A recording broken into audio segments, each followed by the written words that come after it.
What's up, everybody? It's Matt here from Matt's Great World, and I'm back today with another video. And last week, I made a video talking about all the news that came out of New York Comic Con regarding Season 6 of The Dragon Prince, which, as we all know, wasn't very much. But with that being said, the news that we did get kind of got my mind turning, and you guys kind of saw that in the last video. But I decided to make a fully dedicated video to some theories that I have regarding Season 6. Now, before we go into that, I do want to mention that we don't have a concrete release date. We don't know when it could come out. We don't even have a release window. We don't have a trailer, nothing. All we're going off of is based on what we heard about the first episode that was released. Not released, but shown off to the crowd in attendance at New York Comic Con and some of the images that have been floating around on the internet. I've only seen a few, so this is going to be very limited knowledge. This is going to be very much off the top of my head kind of stuff. But that's okay, because that's the fun part about making these videos. And I hope you guys enjoy it, so sit back and enjoy the ride. So the first theory I want to talk about is Erebos and his backstory. I think that's all going to get revealed, and we're going to finally understand his motives, his endgame, and other things of that nature. And a byproduct of that is probably going to be Erebos getting released from his prison in some form or fashion. Now, I've brought this up a couple of times with both Season 5 and 4 leading up to those seasons eventually coming out. And obviously, as we all know, Erebos did not get out of his prison in Season 4 or Season 5. Now, you're probably wondering, Matt, if you've speculated this before and it hasn't happened, well, why are you speculating on it now? Well, for one, we know he's going to get out at some point. We just do. It's like kind of this unspoken truth about the show. But two, there is some pretty compelling evidence that Erebos will get out this season. And that compelling evidence is mainly the title of Season 6. It's titled Stars. So with Erebos being a Star Touch elf, there's kind of a bit of a correlation there. So I believe that Erebos will be getting out this season, and we'll learn more about his backstory and his motives. We know that Erebos was imprisoned by the Archdragons many, many years ago, and, is linked to the disappearance and the death of Queen Aditi, which, as we all know, is the grandmother of Prince Kareem and Queen Janai. So I think a lot of the mystery around Erebos, again, this arc in The Dragon Prince is called The Mystery of Erebos. I think a lot of it, not all of it, but I do think a lot of it is going to be revealed, and we're going to finally start unraveling the mystery as we go along this season. With that being said, I do think that there is going to be some stuff that's going to be withheld. And to a certain extent anyway. Like I mentioned in last week's video, there was a new Star Touch elf that was kind of teased in some of the images and clips that were released by fans coming out of New York Comic Con. I haven't specifically gone out looking for these things, but I do remember seeing some stuff from Real James' video when he talked about it. And this new Star Touch elf, this new female Star Touch elf, it appears, is a Star Touch elf that Erebos is very much connected to in some form or fashion. It could be his mentor, it could be a relative, or it could, be anyone, really. So my question is, who is this Star Touch elf, and why does Erebos care so much about her? Well, I think this Star Touch elf is at the core of everything, and the more we learn about her, we're going to learn more about Erebos and his motives. I think that's kind of where things are going to start to come together.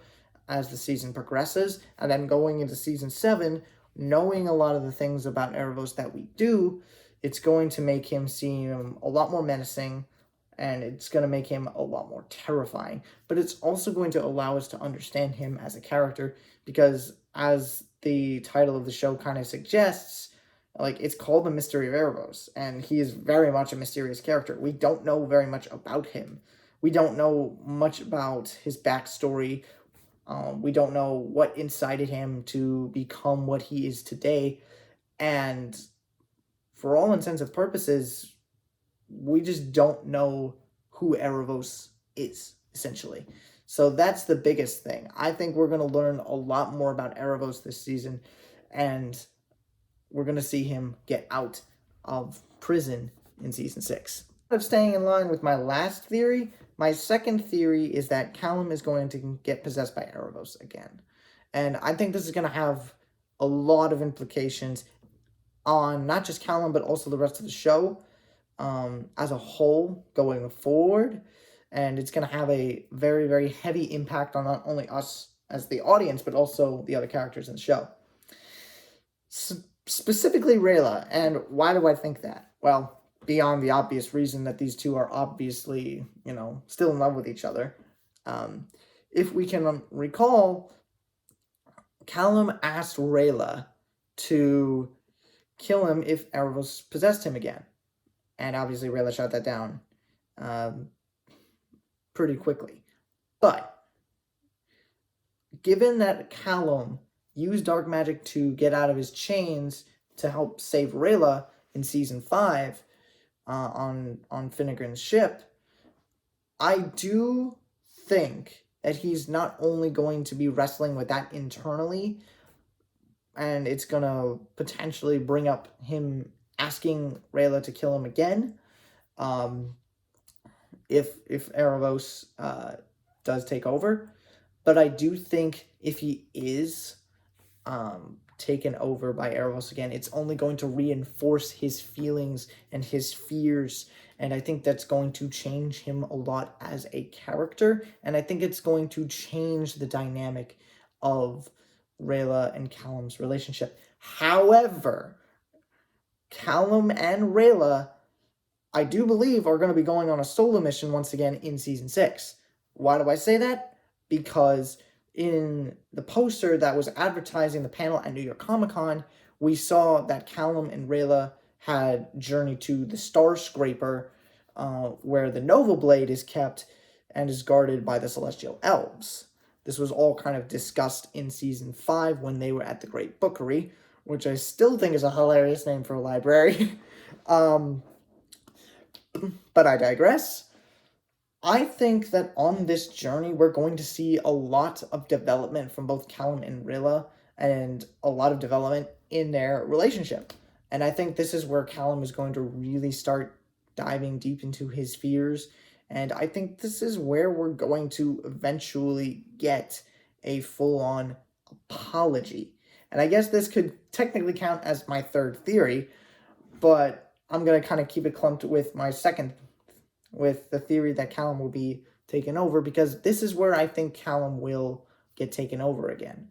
Because if Erebos takes possession of Callum while he's going to get the Nova Blade, or, on the way, and just kind of like in small moments where like he's having nightmares about it, we're going to really get a chance to see into his psyche.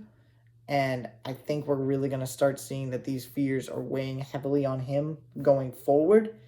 And I think he's going to try to confide in Rayla, but for whatever reason, he doesn't really get a chance. We've seen that happen a ton of times, whether it's Rayla trying to get Callum to open up or vice versa. And I think that's going to,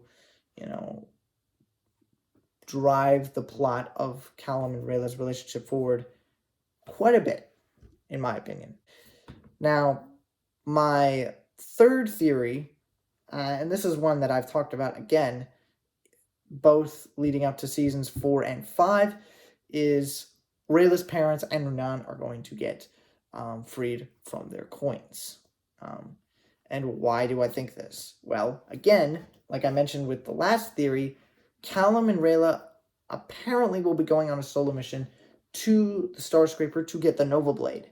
Now, whether this is before Callum Erebos gets out of his prison or not, I don't know. But for the sake of this video, we're going to say it's before then. It's just kind of like a precautionary measure that they're taking to in case Erebos does get out somehow. So when they arrive at the Star Scraper and they have successfully acquired the Nova Blade, they are talking to like the head mage of the Celestial Elves or something like that, and they're asking if there is a way to get Rayla's parents and Renan out of the cursed coins. Now, we don't know really much about the Celestial Elves and the powers that they hold. Now, it's entirely possible that they have the ability to get people out of cursed coins. It's entirely possible that that could happen. But, of course, the opposite is true. But for the sake of this video, we're going to say that it does happen. Now, I do think that this is going to be an incredibly emotional moment. I think it could also be a really funny moment, especially when Runan sees Callum there and, like, maybe it, like, almost tries to kill him or something, but, like, can't because he's too weak or something, you know? And he, like, passes out or something. But I digress.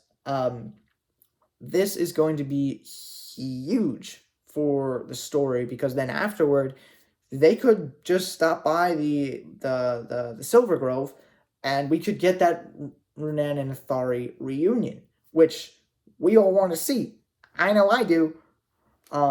So I do think that that is going to be happening this season, and I do think that we're finally going to get satiated, and we're finally going to see all these reunions and stuff happening in Season 6. The fourth theory I want to talk about is kind of centered around Claudia. Now, Claudia, we've never really seen her as like a very vengeful kind of character. But assuming that Viren is dead, because we don't know for 100% sure, and I'm inclined to believe that he may actually be dead. And if this is the case, once Claudia finds out that Viren is dead, oh boy, she's going to be a freaking time bomb that is just ticking down to zero. And I think that is going to change the dynamic of Terry and Claudia, but also it's going to change Claudia as a character in such a profound way that it's going to have a huge ripple effect on the rest of the show. I am so stoked to see Claudia this way because she's really going to take on the role of being the main antagonist for Season 6. And once we get into Season 7, I think we're really going to see that like big Thanos-esque kind of version of Erebos. Because like I mentioned earlier, I do think Erebos is getting out this season. And we're going to eventually see that vengeful Claudia kind of become a puppet for Erebos. And I do believe that in this season, in Season 6, we're going to get hints of that based on what Claudia does and doesn't do. I also think that Terry is going to see just exactly what Claudia is becoming, and once he learns about Erebos, I think it's in a lot of ways going to change how he views Claudia. Not sure if that's actually going to happen or not, because Erebos is really good at deceiving people. He fooled Viren. He's definitely fooling Claudia, and we've seen how terrifying he can be. He possessed Callum in Season 4, okay? We know that he is just that terrifying. And if it wasn't for Rayla's brave act of tackling Viren off the Stormspire in Season 3, Viren, Erebos would have sucked all of Zim's energy out through Viren, and he probably would have gotten out a heck of a lot sooner, which I think is really, really, really huge. And I personally cannot wait to see this more vengeful, this more just just absolutely vengeful and angry and just really enraged version of Claudia going forward. My fifth and final theory is that Callum and Rayla are going to have a full-on reconciliation. And I know I've kind of said that in some form or fashion with both seasons 4 and 5, but I can kind of see why that didn't happen in both instances. With season 4, the events of that season only took like 2 weeks, and Rayla had just shown back up, essentially. So, that being said, Callum wasn't going to fully accept her back right away. Like, that just doesn't happen. He kind of, he had that hug at the end of season 4, and then in season 5, we saw them working together a little bit more, kind of more in like a, energetic, almost kind of playful kind of way, but they definitely had their serious moments, like their little talk in the Great Bookery and other things of that nature. They were definitely starting to work together a little bit more, and I think they were starting to trust each other a little bit more. We saw them hold hands, and even when they were getting courted by the corrupted Banthers, Callum almost straight up openly said that he was kind of regretting how he treated her when she first came back. So, and I can probably hear some of you guys saying, well, that basically means he admitted it, okay? They're getting back together. Slow down there. I hear you. I hear you 100%. 1000% loud and clear. I hear you. But, we're missing one critical thing. And this is something that we haven't gotten since season 3. And if some of you guys are on the same train of thought that I am, then you all know that I'm referring to a Rayla kiss. We haven't gotten that since season 3. And I think once we get that, then we can officially say that they're really back together again. And I personally, at least that's how I personally view it. Could I be wrong? Yeah, I guess, if you made a compelling argument. But all in all, I think that this is more likely to happen sooner rather than later, because we got to remember, season 7 is the final season of The Dragon Prince, although I wish it wasn't.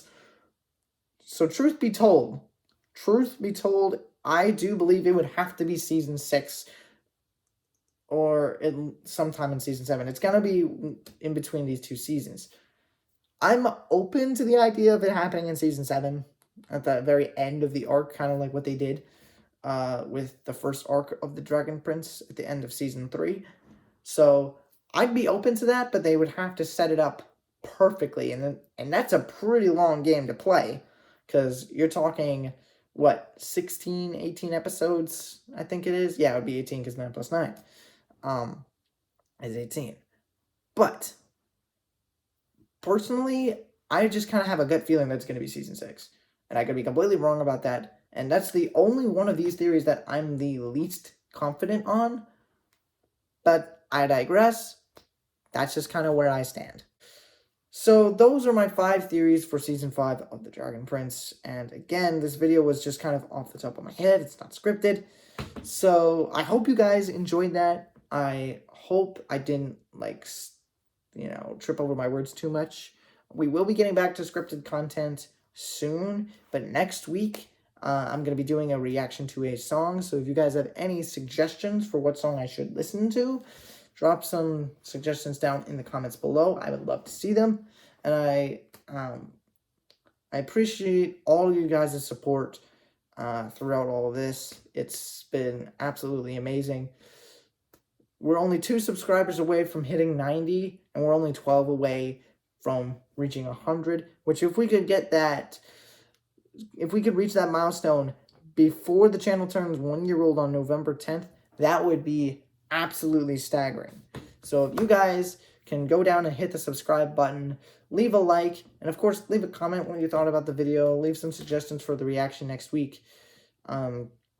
and other stuff like that. You all know the drill. Share the video with friends and family.